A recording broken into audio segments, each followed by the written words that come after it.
Catherine Bernardo, binasted ang Jericho, Alden nililigawan si Catherine. Non-showbiz guy ang manliligaw ni Catherine. Kamusta po ang lahat? Welcome po ulit dito sa ating channel ang Biyahe Ikomida. Paksa.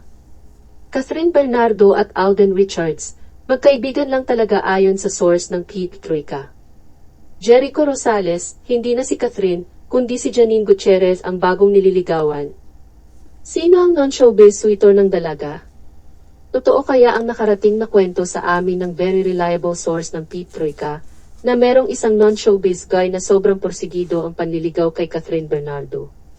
Kaagad binasag ng source namin ang ilusyon naming may ligawang namamagitan kina Alden Richards at Catherine. Halata raw na para lang yun sa pelikula nilang Hello, Love, Again. Pero magkaibigan lang daw talaga ang dalawa. Ang sabi ng aming source, alamin na lang namin kung sino itong non-showbiz guy na wagas daw ang panunuyo sa actress at pati sa pamilya nito. Ayaw na niyang magbigay ng clue sa amin kung politiko ba ito, mayamang negosyante, sa sports o sino, basta hindi raw taga-showbiz. Hindi sinagot kung masyadong pribado ba itong si Goy. Ayaw nga kaming sagutin kung gwapo ba, basta hanggang doon lang daw ang pwedeng ibigay sa amin na kwento tungkol kay Catherine Bernardo. Ang isa pa na nasagap ng Pete Troika ay binasted daw ni Catherine si Jericho Rosales. Nalink ang dalawa pagkatapos ng breakup ng actress kay Danielle Padilla. Nanligaw daw talaga si Echo kay Catherine, pero hindi raw umubra ang panunuyo ni Echo sa Asia's superstar. Pagkatapos kay Catherine, si Janine Gutierrez na ba ang susunod na nililigawan ni Jericho Rosales? Tinanong ng Pete Troika ang lost taong malapit kay Janine kung nanliligaw ba talaga si Echo sa actress, pero wala cross, sagot kundi love emoji lang. Nahahalata kasi sa sagot ni Jericho sa comment ni Lotlot De Leon sa Instagram post ng kanyang anak na kuha sa National Museum sa Maynila. Doon nakitang magkasama sina Janine at Jericho. Comment ang Loto, excuse me po, sino po kasama mo nagpunta dyan? Ma'am.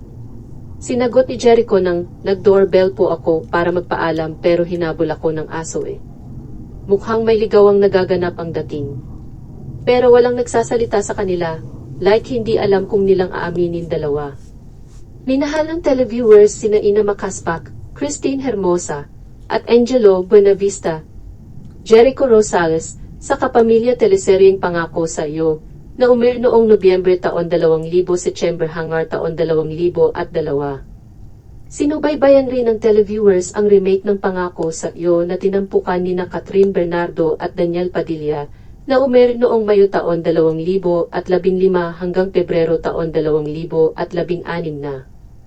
Sabi sa kanta ni Ray Valera na theme song at title ng naturang teleserye, Pangako sa Iyo, ipaglalaban ko sa hirap at ginhawa ang ating pag-ibig upang di magkalayo kailanman pagkat ang tulad mo ay minsan lang sa buhay ko. Si Christine ay kay Oyo Soto nagpakasal. Napabalita noon Pebrero taon 2024 na ang 40 anyos na si Christine ay buntis sa ika-6 na anak nila ng asawa na si Oyo.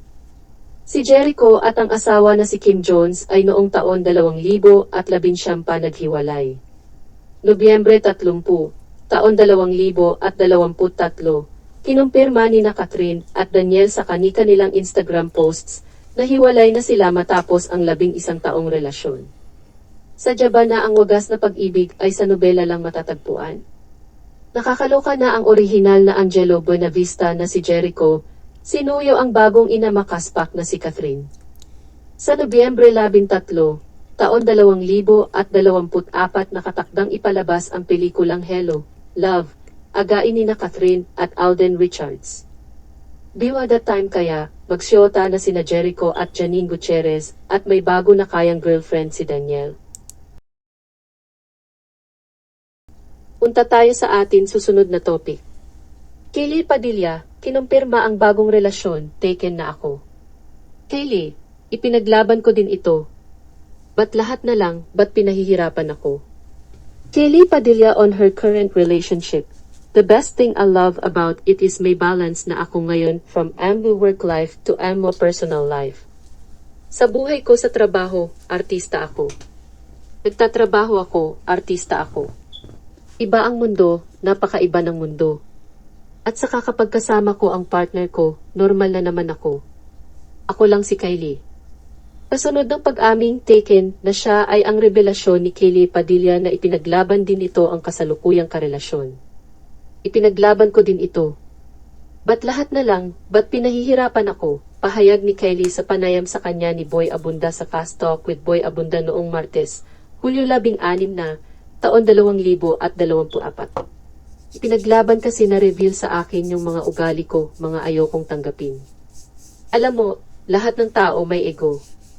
Na-reveal sa akin yung sa akin and, in some way, mas hinarap ko siya ngayon, this time, yung imperfections ko. Kasi nagko-connect siya sa pagiging nanay ko. Ako bilang isang tao. And this relationship, really, tinuruan ako. Natututo ako at gustong-gusto kong matuto.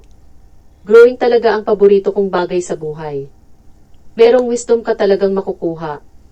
And this relationship, I'm really thankful na ganoon yung mas mapagpakumbaba ko ngayon.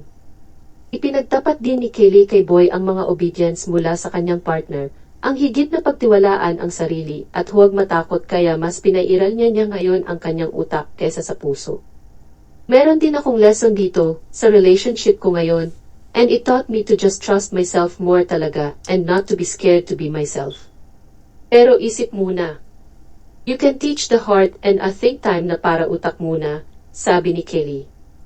Si Kylie ay hiwalay sa kanyang mister na si Alger Abrenica, kung saan mayroon siyang 2 son na lalaki. Hindi binanggit ni Kylie ang pangalan ng kanyang karelasyong walang kinalaman sa entertainment industry. Nasa labas siya ng negosyo, sabi ni Kylie. The best thing I love about it is may balance na ako ngayon from MO work life to MO personal life. Sa work life ko, artista ako. Nagtatrabaho ako, artista ako. Iba ang mundo, napakaiba ng mundo. At saka kapag kasama ko ang partner ko, normal na naman ako. Ako lang si Kylie. Yung Kylie na lumaki sa Australia. I'm the Kylie na nanay lang ako and I do normal nanay things. Mahal ko yan.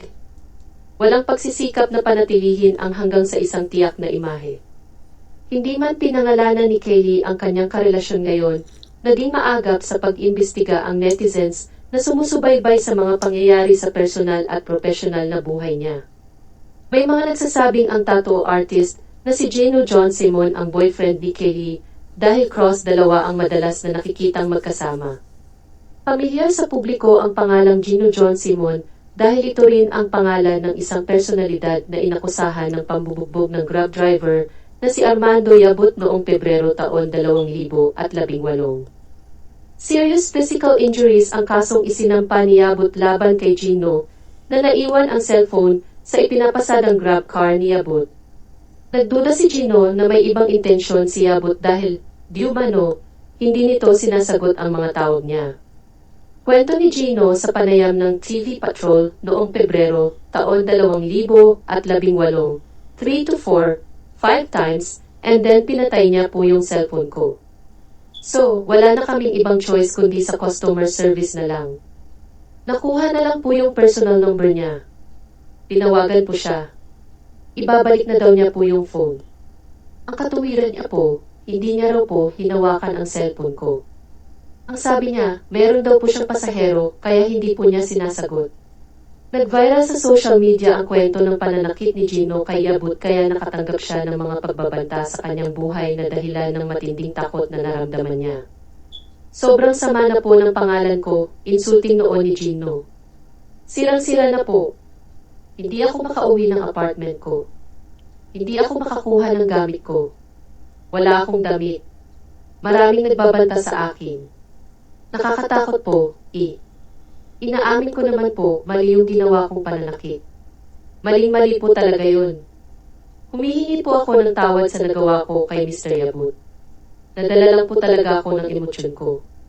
Sa kabila ng paghingi ni Gino ng paumanhin, hindi nagbago ang desisyon ni Yabut na magsampa ng reklamo na suportado ng Grab Company. Lahat ni Yabut, halos lumuhod ako sa kanya. Hinimas-himas ko siya na parang santo. Nagsusori ako sa kanya. Sabi ko, pakinggan niya ang explain ko, pero hindi niya ako pinakikinggan. Ang sabi niya sa akin, tuturuan niya ako ng leksyon. Dagdag pa ng Grab driver na pulang-pula ang mata noon dahil sa matinding pananakit na natamo. Hanggat maaari, gusto ko po siyang makita sa kulungan. 6 na taon na ang nakalilipas mula nang mangyari ang insidente, pero hindi na nalaman ng publiko ang kinahinatnan ng kaso. Hanggang sa muling mabanggit at pinagsapupan ang pangalan ni Gino sa social media dahil sa pagkakaugnay nito kay Kaylee. What you can. Okay. You only say what you can. How difficult, how easy was it to get to where you are? Being taken and being in love. Did love find you? Did you find love? Tell me what you can. Pinaglaban ko din to. Pinaglaban mo na yan. Yes. Ba't lahat na lang? Ba't pinapahirapan ako? No, but ibang klaseng growth. Kasi I think of everything in life as may ituturo siya sa'yo. So there's a way for you to grow in everything na nangyayari sa'yo. And it just keeps going until you die, right? The bad and the good. Yes. Yeah. So, meron din akong lesson dito sa relationship ko ngayon. And it taught me to just trust myself more. Talaga. And not be too scared to be myself.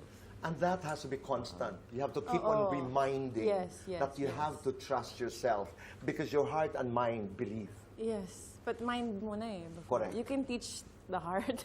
Yeah, totoo naman. Oo. But you have to keep on saying that para maniwala ka. And I think time na parang utak mo na before. Is he from the business? Is he outside the business? He's outside. He's outside. Is it better? I mean, unfair question, but Yeah. what is a good thing about having someone na hindi tagaloob ng industriya? The best thing I love about it is may balance na ako ngayon from my work life to my personal life. In my work life, artista ako, I work, I'm an actress. It's a different world, very different world.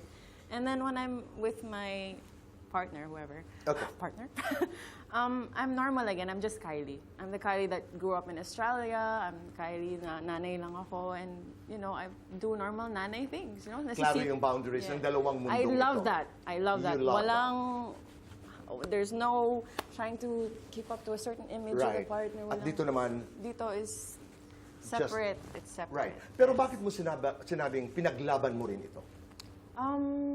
Kasi na-reveal sa akin yung mga ugali ko and yung mga ayokong tanggapin kasi, everyone has ego. Na-reveal sa akin yun sa akin. And in some way, mas hinarap ko siya ngayon this time. Yung mga imperfections ko. Kasi nagko-connect siya sa pagiging nanay ko, pagiging, me as a person. Okay.